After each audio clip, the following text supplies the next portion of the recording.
अजीत और उसका बेटा उदास होकर दरवाजे से बाहर चले गए। हालांकि जैसे ही उन्होंने दरवाजे से बाहर कदम रखा, उनके चेहरे झुलस गए। आज दृष्टि और उसके परिवार को अपना चेहरा दिखाकर उन्हें बहुत अपमान सहना पड़ा। उन्हें इस तरह की शर्मिंदगी इससे पहले कभी नहीं झेलनी पड़ी थी। नारंग निवास से बाहर निकलने के बाद अजीत नारंग गुस्से से आग बबूला हो गया और उसने तुरंत अपने हाथ में रिकॉर्डिंग पेन को टुकड़ों में तोड़ दिया। क्या तुम कम से कम अपने ट्रैक को कवर करने के लिए कड़ी मेहनत नहीं कर सकते थे? हर बार जब तुम परेशानी का कारण बनते हो तो मुझे सब कुछ साफ करना पड़ता है। क्या तुम्हें अंदाजा भी है कि तुम्हारी वजह से आज कितनी शर्मिंदगी का सामना करना पड़ा मुझे? अजीत ठंड से चिल्लाया। उसका गुस्सा अभी तक नहीं निकला है। डैड, मैं... करण ने अपने शब्दों में कहा। हालांकि वो रोना चाहता था, लेकिन उसके आंसू नहीं निकले। आज से तुम्हें नारंग मेंशन छोड़ने की अनुमति नहीं है, अजीत ने गुस्से में कहा।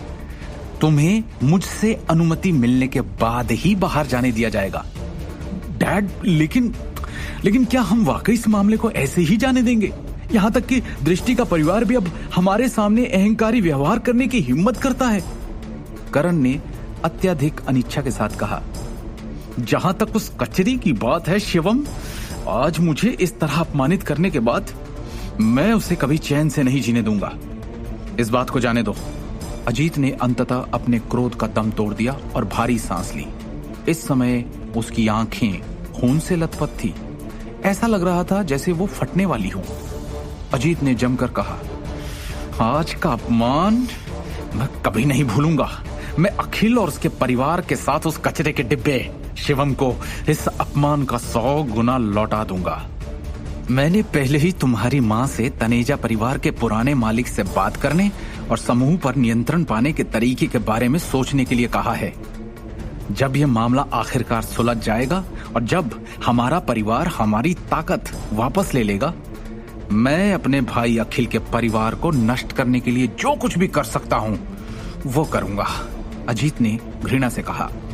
अपने आप को घृणा के पुल में डुबोने के बाद अजीत और उसका बेटा कार में चढ़ गए और नारंग मेंशन वापस लौट गए।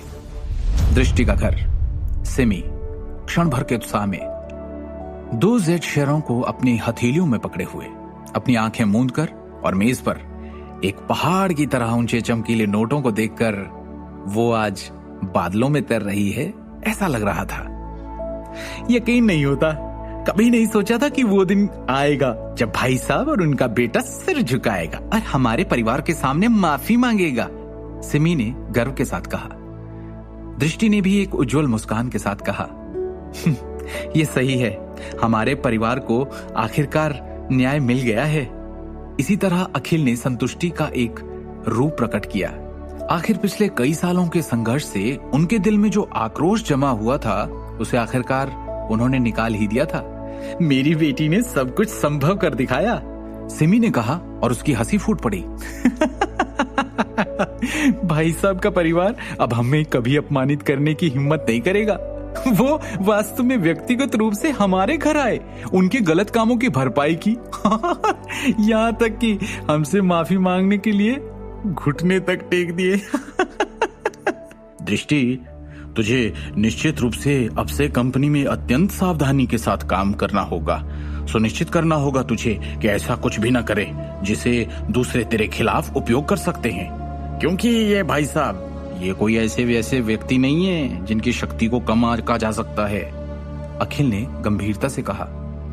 ये सही है, भाई साहब न केवल सतह पर बल्कि पर्दे के पीछे भी अभिनय करने में माहिर हैं। वो निश्चित रूप से इस मामले को आसानी से नहीं जाने देंगे, सिमी ने गंभीर स्वर में चेतावनी दी।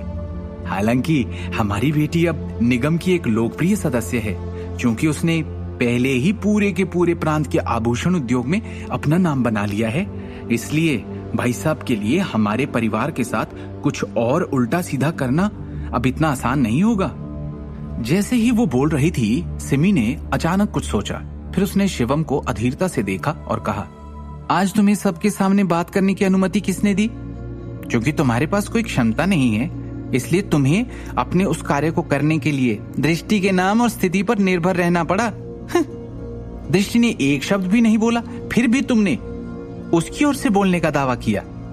दृष्टि ने चौंक कर शिवम की तरफ देखा और अखिल ने सिमी की तरफ। उसे समझ नहीं आया कि सिमी ने अचानक ऐसा क्यों कहा।